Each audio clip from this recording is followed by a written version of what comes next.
bulan ini tema besarnya adalah bertumbuh dalam hubungannya dengan doa. Pertumbuhan kerohanian yang didapat oleh seseorang melalui kehidupan doa yang sungguh-sungguh, ya.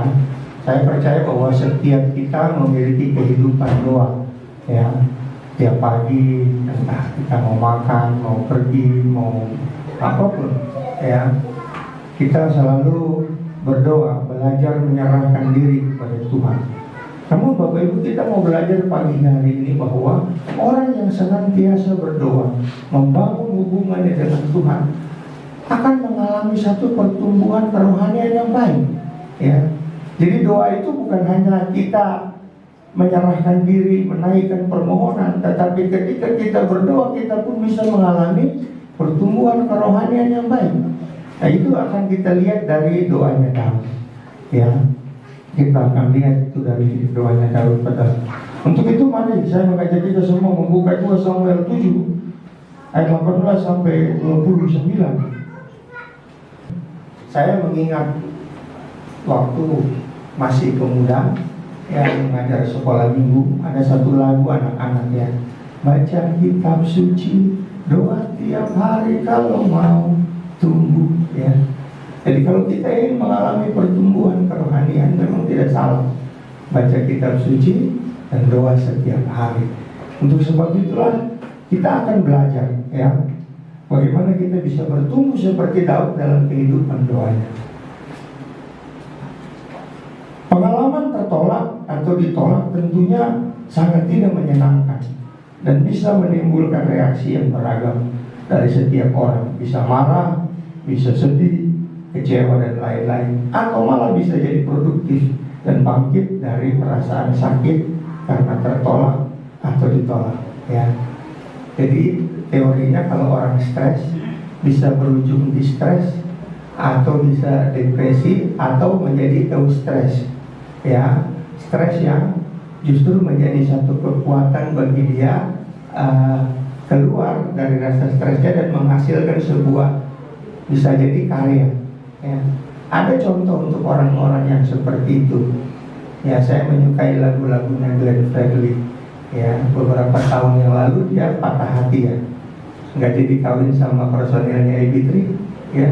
Patah hati luar biasa. Dari patah hatinya itu lahirlah album-albumnya yang kemudian nge-hits, ya. Nah, itu yang saya maksud, bahwa dari satu stres yang dia alami, dia menjadi produktif, ya. Pengalaman yang menyedihkan, yang tidak menyenangkan itu justru mendorong dia, ya, menuliskannya. Mungkin dia orang yang melankolis, ya. Jadi segala apa yang dirasa kemudian ditulis, kemudian diberi nada-nada, akhirnya menjadi sebuah lagu yang ngehits, dan itu membuat dia menjadi semakin populer, ya. Ada yang ingat lagunya? Ya, nanti kalau saya nyanyi nggak jadi korban lagi, ya. Nanti aja habis ini baru kita nyanyi lagu Glenn Fredly, ya. Jadi itu yang saya maksudkan. Ada orang stres tapi bisa menjadi produktif, atau bisa menjadi tambah lebih baik, memicu dia. Saya nggak boleh, ada lagunya aku ya juga, ya, aku baik-baik saja katanya. Jadi walaupun diputuskan, nggak apa-apa, saya tetap baik-baik saja. Nah, Bapak Ibu, berbeda dengan Daud.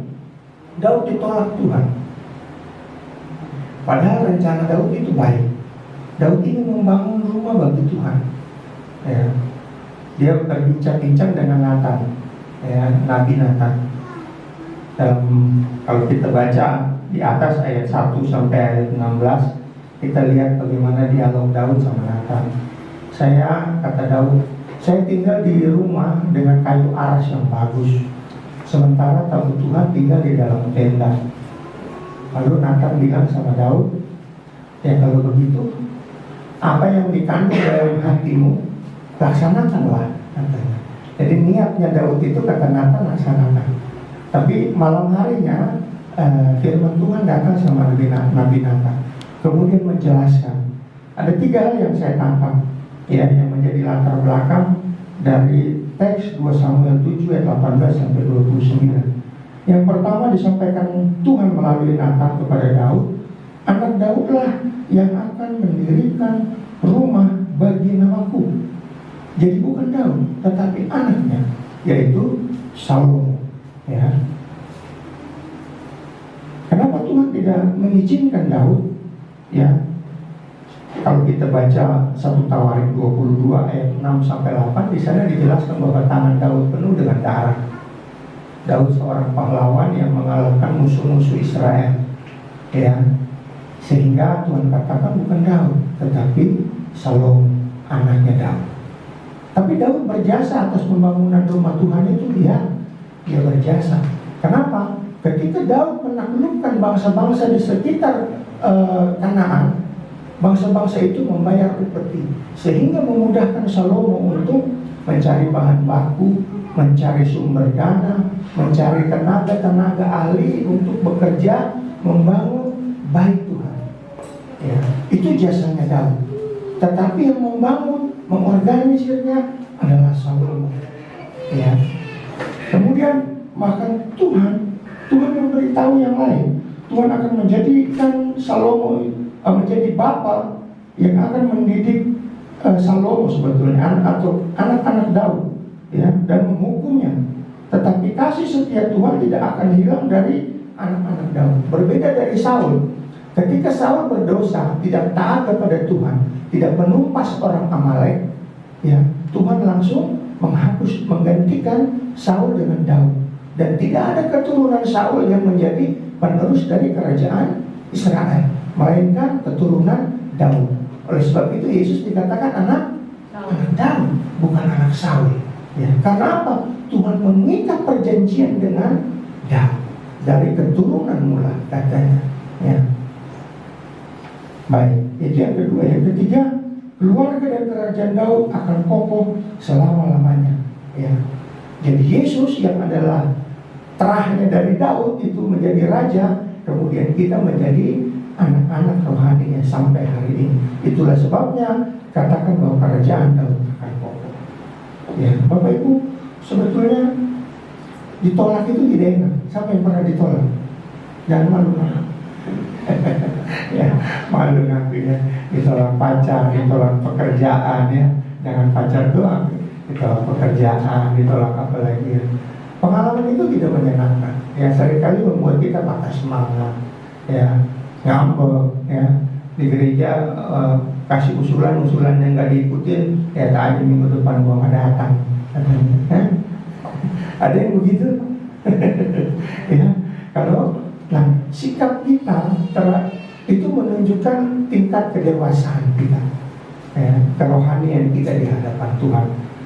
Nah, kita perhatikan Daud. Ketika Daud mengutarakan itu kepada Nathan, kemudian Tuhan menyampaikan kepada Daud, ya, kita bisa lihat responnya.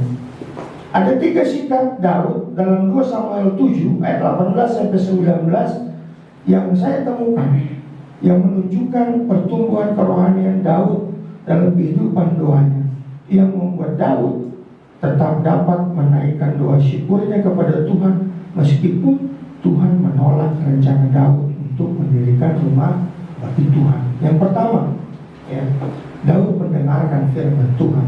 Ayat 8 sampai 15 itu adalah firman Tuhan kepada Daud. Kemudian ayatnya yang ke-18, coba kita lihat. Jadi setelah Nabi Nathan menyampaikan firman Tuhan kepada Daud, ayat 18, lalu masuklah Raja Daud. Masuk ke mana? Masuk ke dalam kemah, tempat di mana tabut Tuhan ada. Kemudian Daud duduk dan berdoa di hadapan Tuhan, berkata di hadapan Tuhan. Ya, jadi saya melihat bahwa Daud itu tidak membantah apa yang disampaikan oleh Nabi Nathan kepadanya, firman Tuhan. Ya, maka dia lalu masuk ke dalam rumah Tuhan. Ya, mungkin kalau seperti sekarang masuk ke dalam gereja, dia duduk, dia berkata-kata kepada Tuhan. Ya.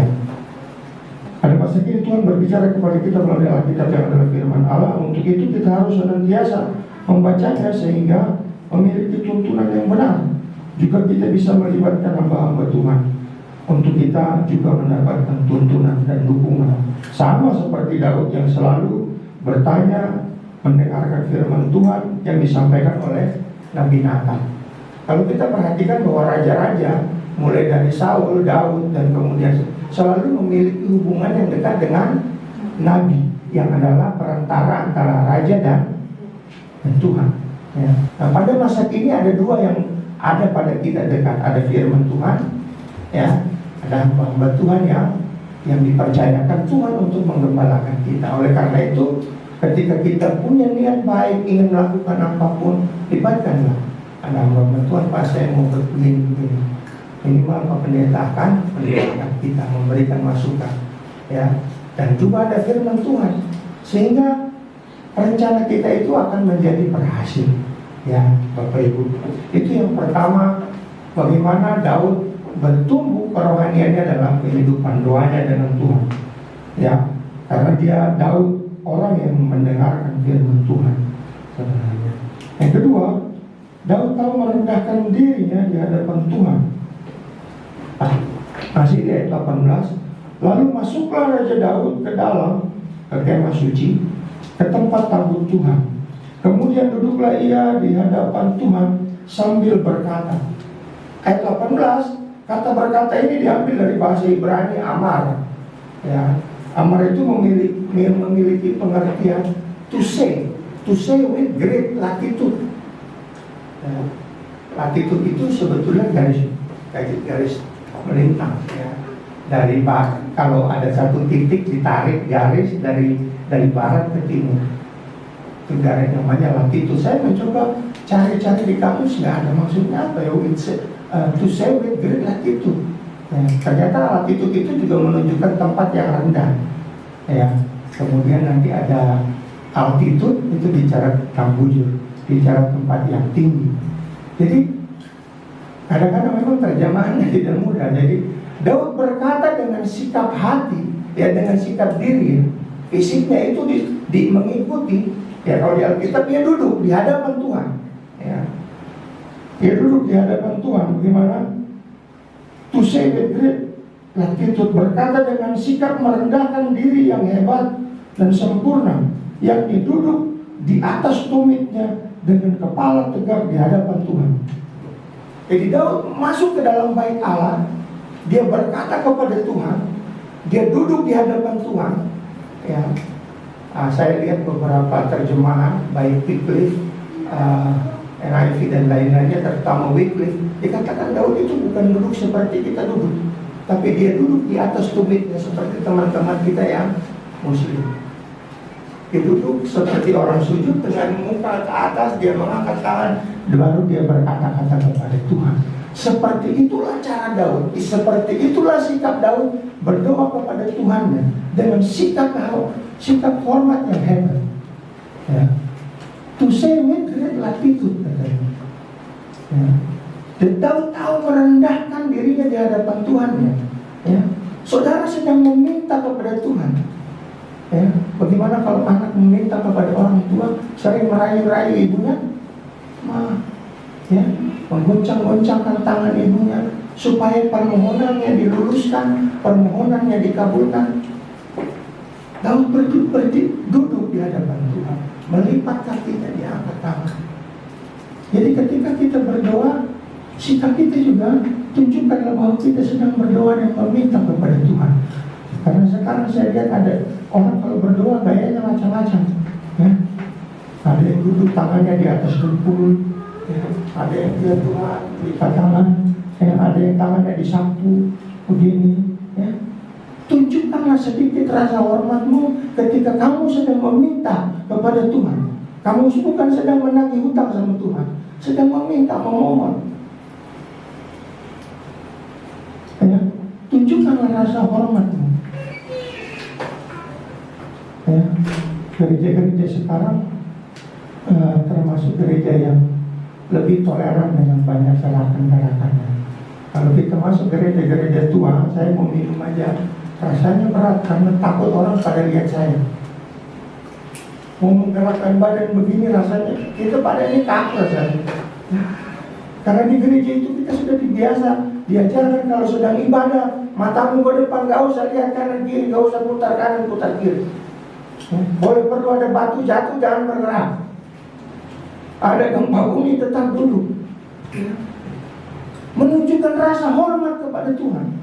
Ada banyak orang berdoa kepada Tuhan tanpa rasa hormat sekarang, seperti berbicara kepada temannya. Betul, Tuhan mendekatkan diri kepada kita. Kata Tuhan, akulah Bapamu dan kamu anak. Ada juga di perjanjian baru seperti seorang sahabat. Ada banyak hubungan yang diberikan kepada Tuhan supaya kita merasa dekat dengan Tuhan. Tapi bukan karena kita dekat dengan Tuhan kemudian kita bisa menunjukkan sikap yang sembrono. Kita harus menunjukkan hormat. Inilah yang harus dibangun dari seorang yang tahu berdoa, tahu menunjukkan sopan santunnya, hormatnya kepada Tuhan. Ya. Itu yang pertama, sikapnya. Yang kedua, kata-katanya. Lalu Daud berkata kepada Tuhan, siapakah aku ini? Daud merendahkan dirinya. Ya, memang di mata Tuhan kita begitu kecil. Kalau baca Yesaya 41 ayat 14, hai cacing Yakub dan ulat Israel. Ya, Tuhan bilang begitu, akulah Tuhanmu. Oleh sebab itu dalam berdoa, Daud tahu bagaimana dia merendahkan dirinya. Ya, Tuhan, siapakah aku ini? Karena di atas Tuhan sudah katakan sama Daud melalui Nabi Nathan, Daud, kamu mau bangun rumah buat saya? Bukankah saya yang angkat kamu dari gembala jadi raja? Kata Tuhan. Ya. Jadi Daud tahu diri, oh iya, saya dulu orang gak berharga, orang Israel dari suku yang paling kecil. Ya. Diangkat Tuhan jadi raja untuk ke-12 suku, bahkan mengalahkan bangsa-bangsa di sekitar Kanaan. Sehingga Daud harus tahu diri. Dan Daud menyadari itu, sehingga dia katakan kepada Tuhan, siapakah aku ini Tuhan? Dan belum cukup lagi Tuhan mengangkat saya raja, bahkan keturunan saya, ya, Tuhan jadikan penerus. Ya. Jadi dua hal ini penting ketika kita berdoa. Tahu merendahkan diri dengan perkataan kita, dengan perbuatan kita, Bapak Ibu. Karena kita sedang berdoa, kita sedang meminta kepada Tuhan untuk hidup ini, untuk apa yang kita inginkan, untuk apa yang kita harapkan, untuk apa yang kita gumuli. Bagaimana mungkin Tuhan bisa menjawab doa orang sombong? Udah pernah dengar doa orang sombong? Minta tolong satu orang. Lukas 18 ayat 9 sampai ayat yang ke-14. Lukas 18 ayat yang ke-9 sampai ayat yang ke-18. Perumpamaan tentang orang Farisi dengan pemungut cukai. Dan kepada beberapa orang yang menganggap dirinya benar dan memandang rendah semua orang lain, Yesus mengatakan perumpamaan ini. Ada dua orang pergi ke bait Allah untuk berdoa, yang seorang adalah Farisi dan yang lain pemungut cukai. Orang Farisi itu berdiri dan berdoa dalam hatinya begini, ya Allah, aku mengucap syukur kepadamu karena aku tidak sama seperti semua orang lain, bukan perampok, bukan orang alim, bukan bezina, dan bukan juga seperti pemungut cukai ini.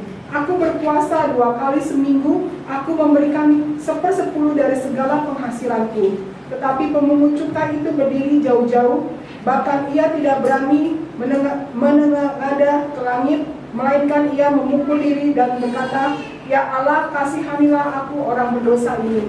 Aku berkata kepadamu, orang ini pulang ke rumahnya sebagai orang yang dibenarkan Allah, dan orang lain itu tidak. Sebab barang siapa meninggikan diri, ia akan direndahkan, dan barang siapa merendahkan diri, ia akan ditinggikan. Itu dua orang sombong. Ya.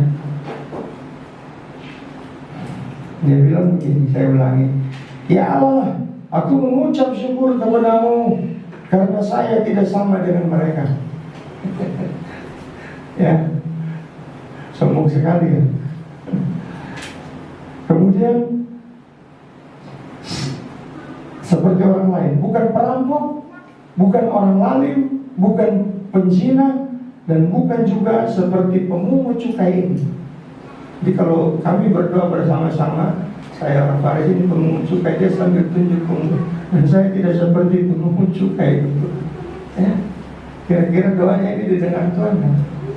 Ya, jelas tidak. Makanya Tuhan katakan dari dua orang ini, yang pulang sebagai orang benar adalah pemungut cukai ini. Bahkan ketika dia berdoa, saking dia merasa tahu diri, dia bilang dia tidak berani menengadah ke langit. Dia pukul dirinya, Tuhan saya orang berdosa Tuhan. Ya. Kadang-kadang kita begitu sulit merendahkan diri kita di hadapan Tuhan tanpa disadari. Kita berdoa, seringkali kita bersikuku.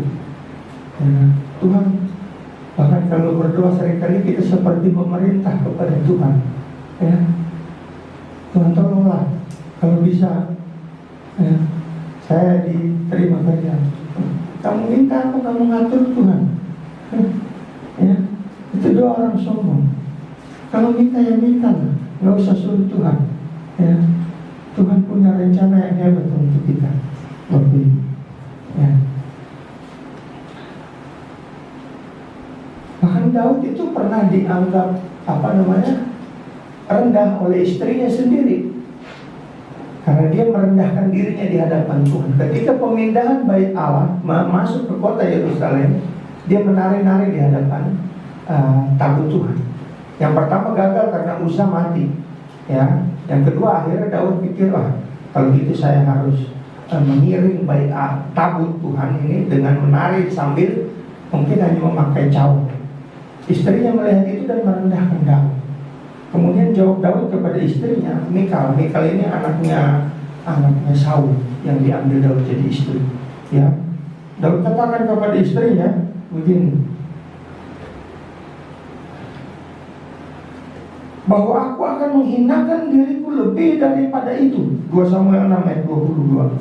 Artinya Daud tidak merasa hina, dan Daud benar-benar rela dan bersedia merendahkan dirinya di hadapan Tuhan. Ya, ini. Aku akan menghinakan diriku lebih daripada itu. Engkau akan memandang aku rendah, tetapi bersama-sama budak-budak perempuan yang kau katakan itu, bersama-sama mereka lah aku mau dihormati. Coba merendahkan dirinya untuk Tuhan. Ada satu sikap yang ini kita belajar. Ketika kita berdoa, mari kita berdoa dengan kata-kata, dengan sikap tubuh yang menunjukkan bahwa Tuhan, saya merendahkan diri saya. Ya. Saya ini orang berdosa yang harusnya dihukum Tuhan, tetapi Yesus datang mati untuk saya sehingga saya menjadi orang merdeka. Bahkan saya diangkat menjadi anak Allah. Tempat saya adalah kerajaan surga. Tuhan, terima kasih Tuhan. Seringkali kita sulit. Nah, pada pagi hari ini kita belajar dari dalam. Mari kita belajar untuk merendahkan diri. Ya Tuhan, ya Tuhan kita, Dia menciptakan kita. Ya. Tidak ada lagi person yang lebih hebat, yang lebih luar biasa, yang harus kita muliakan selain Dia. Bapak, dan ini yang kita belajar itu. Kalau kita belajar rendah hati, maka kita akan terus bertumbuh di dalam Tuhan. Dan itu yang kedua. Yang ketiga, Daud mengakui Israel adalah Allah semesta alam. Jadi Allah Yehova, ya, itu bukan hanya Allahnya Israel, tetapi Allah seluruh bangsa-bangsa. Ya. Saya di Facebook berteman dengan sejarah Alkitab. Beberapa waktu yang lalu ada informasi, mereka biasanya upload gitu ya, bahwa ternyata dari penemuan sejarah bangsa-bangsa di sekitar Kanaan pada waktu itu, dalam sebuah dokumennya banyak sekali menuliskan mengenai Yehova yang adalah Allahnya Israel. Dan banyak bangsa-bangsa yang akhirnya juga menyembah Allahnya Israel. Daud mengakui, Daud katakan ayat 27, sebab Engkau Tuhan semesta alam. Daud mengakui. Ya. Jadi Kenapa Daud tetap bersyukur ketika Tuhan menolak rencananya? Karena tahu bahwa Tuhan yang berbicara melalui Nabi Natan adalah Tuhan semesta alam. Ya, Bapak Ibu. Di dalam doa, pemahaman pengenalan Daud akan Allah bertumbuh. Daud memahami bahwa Allah Israel adalah Allah semesta alam, bukan hanya Allah Israel saja, tetapi juga Allah segala bangsa. Ya. Yang pertama, sebagai Allah semesta alam, ya, Daud mengakui kebesaran Tuhan karena Tuhan telah memberinya visi mengenai Daud dan keluarganya dan kerajaannya, sehingga Daud merasa tidak ada yang perlu dia katakan lagi. Ayat 19 dan ayat 22. Ya. Saya bacakan untuk kita begini.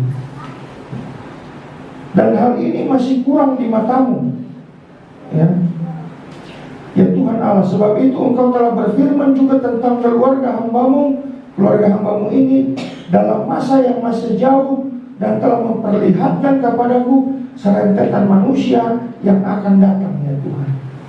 Jadi Tuhan juga memberikan visi kepada Daud, ya, di dalam keluarganya. Keluargamu nanti akan begini, orangnya si anu, ya.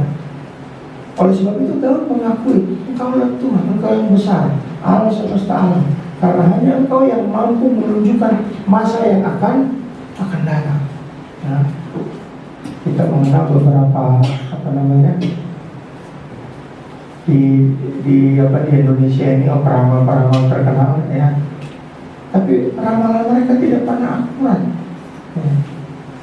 Tuhan mengatakannya jelas, kemudian itu terbukti di jauh kemudian hari. Ya, kalau dalam istilah kita ada yang namanya nubuatan. Ya, dan itu terbukti. Dan pada Daud Tuhan menunjukkan visinya jelas. Ya.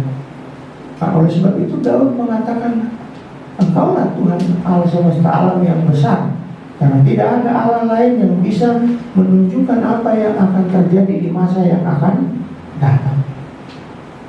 Yang pertama, ketika Daud mengakui Allah Israel adalah Allah semesta alam, dia Allah yang besar karena bisa menunjukkan masa depan. Yang kedua, Daud mengakui kebesaran Tuhan, ayat 22-23, karena Allah Israel adalah Allah yang membebaskan umatnya.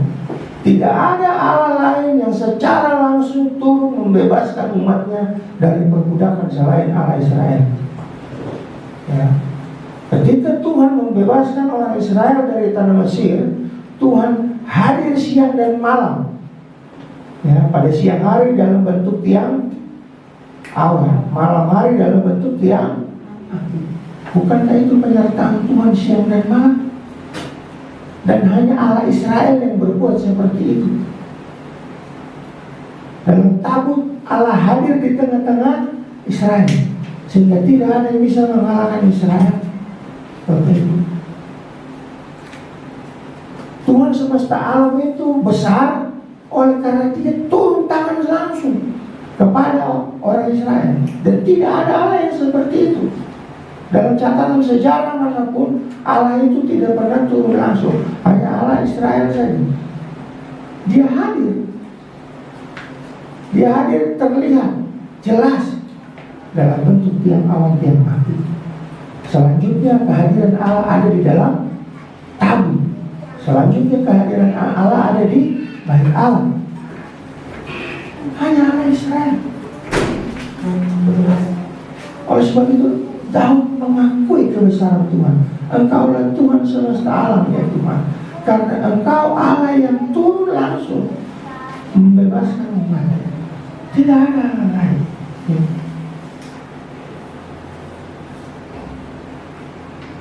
Pemahaman Daud berkembang luar biasa pesat, sehingga kehidupan doanya juga hidup. Dia mengalami pertumbuhan rohani, Bapak Ibu, ya.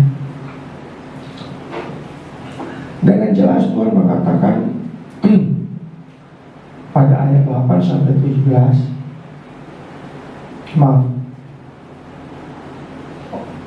poin yang kedua, Romawi 3 poin yang kedua, Allah semesta alam itu memiliki rencana yang jelas dalam hidup Daud. keluarganya, Israel dan dunia. Dengan jelas Tuhan mengatakan ayat 8 sampai 17, bukan rencana Daud yang akan terlaksana, melainkan rencana Tuhan. Ya. Jadi yang pertama, Daud mengakui Tuhan semesta alam karena Allah itu besar. Yang kedua, Daud mengakui Allah Israel adalah Allah semesta alam itu karena Allah Israel memiliki rencana yang jelas dalam kehidupan umatnya. Hidup Daud, hidup keluarganya, hidup Israel, dan hidup seluruh dunia. Ya. Saya mencoba membandingkan bahwa seperti doa Tuhan Yesus, ya Bapakku, jika sekiranya mungkin, biarlah cawan ini lalu daripadaku, tetapi janganlah seperti yang ku kehendaki, melainkan seperti yang Engkau kehendaki. Matius 26 ayat 39. Daud dan kita semua harus taat dan rela menjalani hidup kita sesuai dengan rencana Tuhan Allah semesta alam yang besar dan memiliki rencana yang hebat. Ya, Tuhan memiliki rencana, makanya dikatakan rancanganku bukan rencanamu. Ya, rencanaku membawa damai sejahtera. Ya, baik. Nah, pengenalan Daud kepada Tuhan inilah yang kita harus juga belajar supaya kita bisa mengakui bahwa Tuhan kita adalah Tuhan yang besar. Ya. Jadi kalau ditanya orang, Tuhan kamu besar ya, Tuhan saya besar. Kenapa? Yang pertama itu, ya, karena Tuhan saya memiliki rencana yang panjang dan Dia beritahu sama saya. Betul? Kalau rencana buat Sani, rencana Tuhan buat Sani, coba buka 2 Efesus 10, Efesus 2 ayat 10. Ini contoh. Ini rencana Tuhan untuk kita semua yang Tuhan beritahu. Efesus 2 ayat 10. Iya, coba bacakan yang keras. Efesus 2 ayat 10, karena kita ini buatan Allah, diciptakan dalam Kristus Yesus untuk melakukan pekerjaan baik yang dipersiapkan Allah sebelumnya. Dia mau supaya kita hidup di dalamnya. Tahu rencana Tuhan buat kita? Melakukan pekerjaan baik yang sudah dipersiapkan Allah sebelumnya. Bukan baru direncanakan, sebelumnya sudah dipersiapkan Tuhan. Ini tidak tertuju untuk Daud, untuk Sani, untuk Ibu Asma, untuk kita semua. Tuhan punya rencana bagi kita supaya kita melakukan pekerjaan baik setiap kita. Oleh sebab itu ketika kita dipercayakan melakukan sesuatu, ya melayani Tuhan, lakukanlah. Tuhan berkatilah supaya ini menjadi pekerjaan baik bagi saya, ya, supaya melalui ini sekecil apapun itu, ya. Apa menurut saudara pekerjaan yang paling sederhana di gereja ini? Ya, misalnya menyambut tamu, datang orang, selamat pagi Ibu, mari silakan, itu ada bangku yang kosong. Ya, ketika kita melakukannya dengan segenap hati, Tuhan ini pekerjaan baik untuk saya hari ini, pekerjaan itu akan berguna, jadi berkat untuk orang lain dan menyenangkan hati Tuhan. Ya, itu contoh. Ya, baik.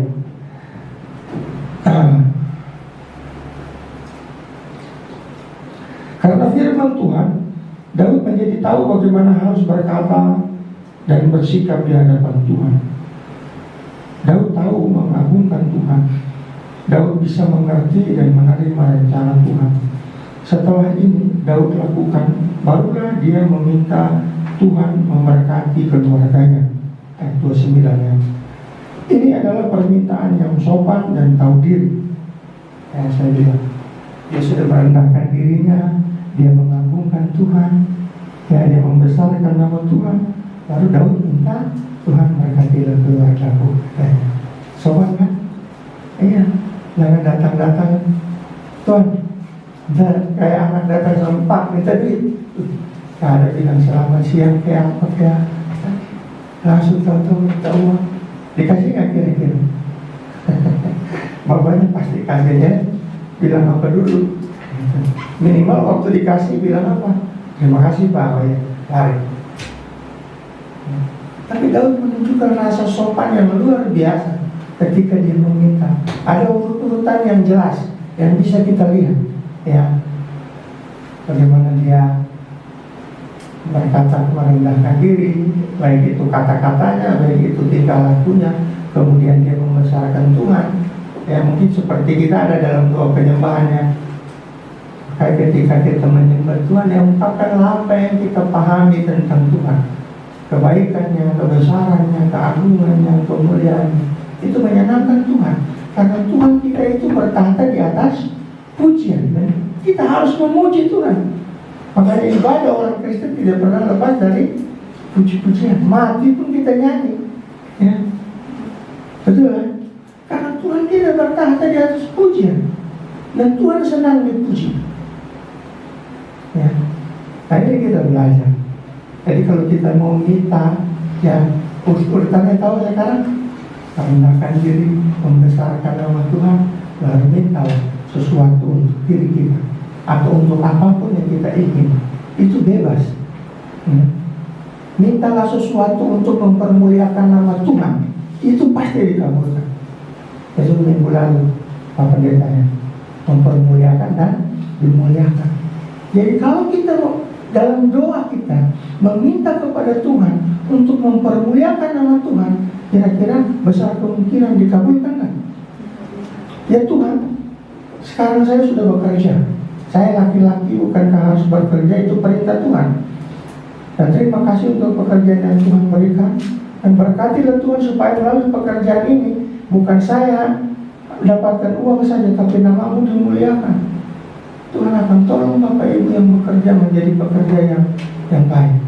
Mungkin seperti siapa disenangi, seperti Yusuf, disenangi kemudian dapat jabatan yang baik. Tapi jangan bekerja untuk mendapat jabatan yang baik. Bekerjalah seperti untuk Tuhan, mempermuliakan nama Tuhan.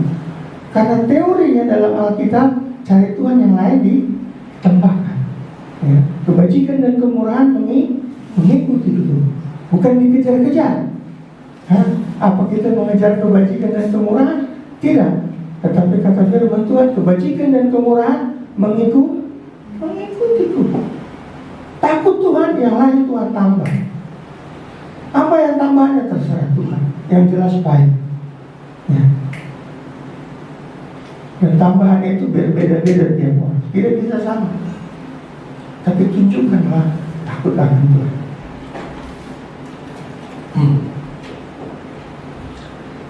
Apa yang Daud minta adalah rencana Tuhan. Oleh sebab itu permintaan ini sudah barang tentu dijawab Tuhan dan sudah digenapi, ya. Sebenarnya ayat 29 ini Daud gak perlu minta Tuhan berkatilah keluargaku, karena Tuhan sudah merencanakan keluarganya menjadi berkat. Memang tadi saya katakan bahwa kalau kita berdoa, kita belajar dari Daud bagaimana kita merendahkan diri, kemudian kita memuji Tuhan, mengakui kebesaran Tuhan, baru kita meminta untuk kita. Yang kedua, supaya doa kita juga bisa dijawab Tuhan, ya, kita suka salah berdoa, Bapak Ibu. Pernah dengar istilah salah berdoa, akhirnya doanya nggak dijawab Tuhan. Coba kita lihat, ya. Itu adanya di Yakobus 4 ayat 3. Ada yang sudah dapat?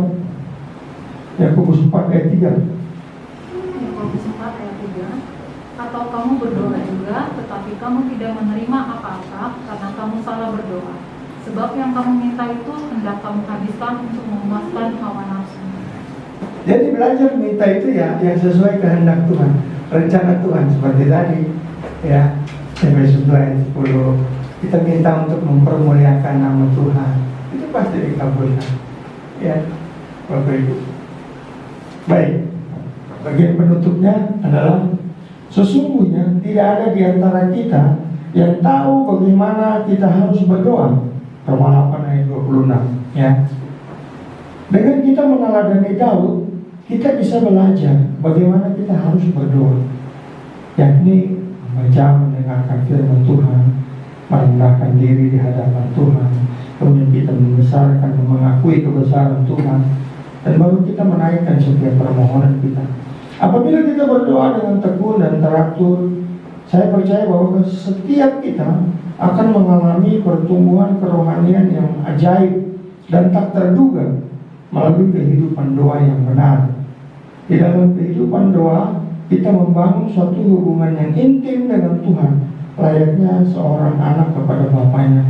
Maka diharapkan jemaat GKI Filipi Cengkareng yang tekun berdoa akan bertumbuh, berbuah, berdampak atau menjadi berkat.